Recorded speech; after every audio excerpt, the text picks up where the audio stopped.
Hi guys, welcome to Office Blokes Reacts. I'm Office Bloke Dave. I'm Office Bloke Mike. I am Office Bloke Daz. Collectively we're the Office Blokes.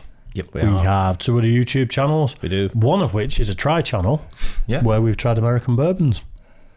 Funnily enough. We have. What were they called? Do you remember? There was Eagle something, like Eagle Buffalo Trace. Buffalo Trace, yeah. Something Eagle. I can't remember. Go to Office Blokes Try YouTube channel and you can see it for yourself. See what you did there. I can't give it away. People have got to know. And we've got a podcast channel. We've got Patreon page, social media, all that good stuff, and some brand spanking new merch. So sort it out. Click the link in the description, and we do appreciate the support. We do indeed. Yep. We do. It helps pay for us to try bourbon on the other channel. Anyway, right, how it's made, bourbon.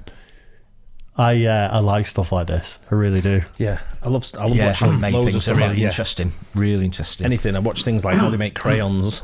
How they make, pencil, whatever it may be. Baked beans in a tin. Yeah. Anything like that. Yeah. I think bourbon is like some sort of mash, isn't it? That they make like a grain alcohol out of, and then it's the oak barrels that give it the colour and the flavour. Oh, right, okay. I've watched one on Jack Daniels once before on how it's made, and I was that impressed. I don't drink whiskey, and I was that impressed by it. I went out and bought some Jack Daniels. Yeah. And it didn't last long. And someone put in the comments the other day on our Jack Daniels thing, I never bought Jack Daniels because everyone used to drink it. Everyone drinks it, don't they? Yeah. So it's one of them drinks that just goes real quick. So I went out, bought a few bottles, took it back, had a party one night, and then everyone was like, I'll have a JD, I'll have a JD. Next thing, fucking all gone. All gone. We've got 4 bottles in there. Didn't even get to try it. Well, I've tried it on the Try channel now. Yeah. Anyway, so we'll get into how it's made bourbon.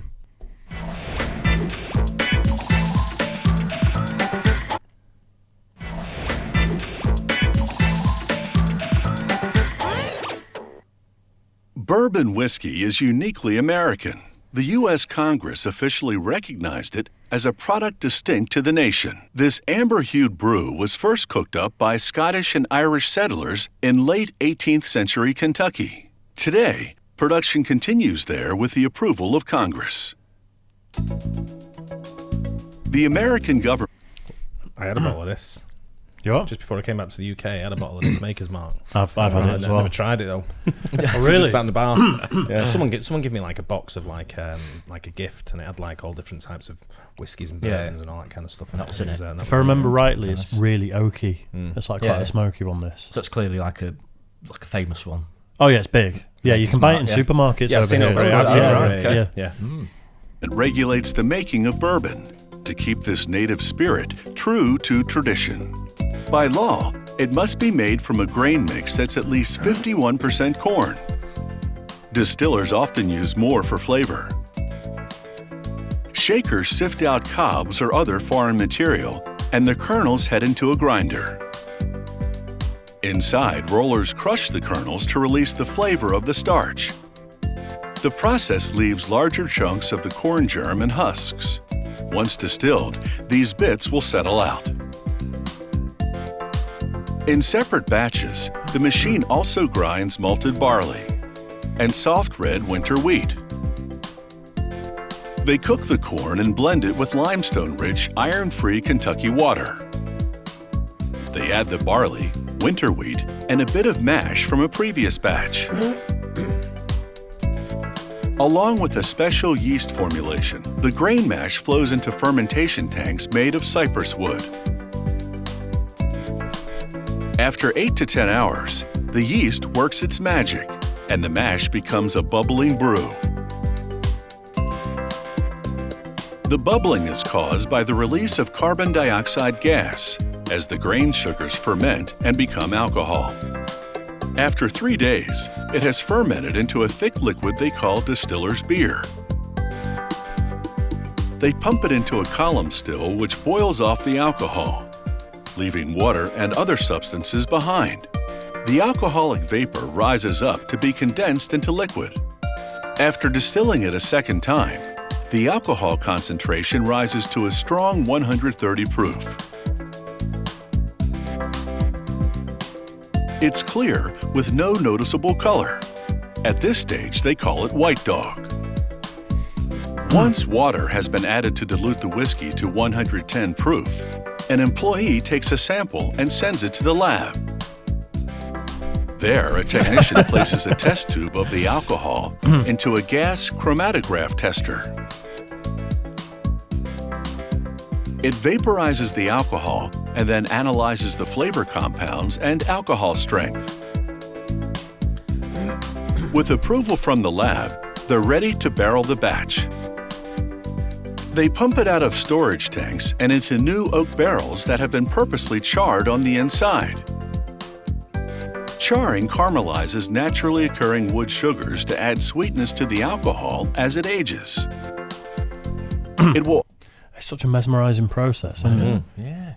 I got into winemaking for a little bit and even made my own port and stuff. And it's a very slow process, but it's just something really interesting, really relaxing about it. I always think, who thought of it in the first place? Irish and Scottish. I know, but why would you think of doing all that, going through the whole process? To get pissed. I know, but how did they know? But well, you couldn't drink water years ago, so everything was basically alcohol, wasn't it? Yeah. So there was weak beers, and some genius probably figured out distilling water to make it. Yeah. Right. And then some guy went, "Why don't you make alcohol?" Yeah. Which we've never heard of yet. Fair enough. I don't know.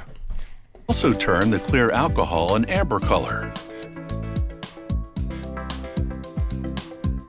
Once corked with a walnut stopper, the employee rolls the barrel into a multi-tiered warehouse. Here, the bourbon will age for many years. Partway through, they'll move the barrel to another level of the building due to temperature variations. This will make the product more consistent. After 6 to 7 years, they uncork the stopper and insert steel tubes to draw in ambient air. This causes the bourbon to flow freely when tipped, and it gushes into a trough. The alcohol has ripened to a sweet caramel-colored brew. After they add more water to make it 90 proof, it's ready for bottling. Nozzles fill the bottles with bourbon right to the neck. The bottles then circle over to the cap applicators. The applicators spin metal caps, screwing them onto the bottles. The bottles then ride a carousel, and a device picks up and applies the labels. A brush smooths them to the bottles. Down the line, a two-person team retrieves the bottles and dips the caps in hot wax. The wax quickly dries and solidifies to give the bourbon a better seal. After several years in the distillery, this Kentucky bourbon has come of age, and that calls for a toast. Love that. Yeah. Brilliant. Brilliant. That's excellent, isn't isn't it? Oh, I can watch loads of them. Yeah. That is so interesting. That's really good. It really is, isn't it? And I know, it's got to be made in Kentucky to be Kentucky bourbon, or to be bourbon, hasn't it? But part of me was thinking it might be made on license around the world, like beers are. Yeah. And then to see it actually, but I don't think it is. I'm not sure it is. No, I don't think so. Because you wouldn't be able to call it bourbon. There must be a lot of plants over there and to, supply everywhere in the States, let alone the world, if they can actually only make it there. And the fact that it's got to be left for 6-7 years, I mean, wow. It's mad, isn't it? Yeah. Well, you'd have a cycle, wouldn't you? But it's, Yeah.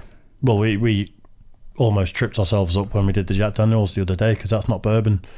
No, it's whiskey. It's Tennessee whiskey, isn't it? Even though I think it's a very similar process. It's not made in Kentucky. I was going to write a song about Tennessee whiskey, but I just can't get the words. So I go with it. Yeah. So if you think of anything, bluesy, bluesy tune, about Tennessee. Yeah, fair enough. But love that. Yeah, it'd be interesting to see what people's opinion is. I know we've got it on the Tri Channel. What's the best bourbons are to get? Because I know that is it Eagle Ridge we have? Eagle Trace. Trace. No, Buffalo Trace. Buffalo Trace. Eagle Ridge. I can't remember now. Something like that. Anyway, but it's that Buffalo Trace. People were going mental about it, saying it's really good. But a lot of them are rare in the USA. I saw people a comment. Saying, "How can you get that? And we can't get it over here." Yeah, it's weird, isn't it? So maybe someone made for export. Yeah, maybe. Yeah. With the office blokes, why not? We got contacts. That's where we can get it. Very good. Enjoyed that a lot. Yeah. What should we? Let us know in the comment section. What should we try for American whiskies, bourbons, other things like maybe other tequilas or whatever for the Tri Channel? Yeah, try anything, won't we? Any other spirits? We do need to build a shelf to put all our spirits on there. We've got a lot of bottles now. That's Mike's department. Yeah. Hope you guys enjoyed that too. Don't forget to like and subscribe, hit the bell, and we'll catch you on the next one. Cheers.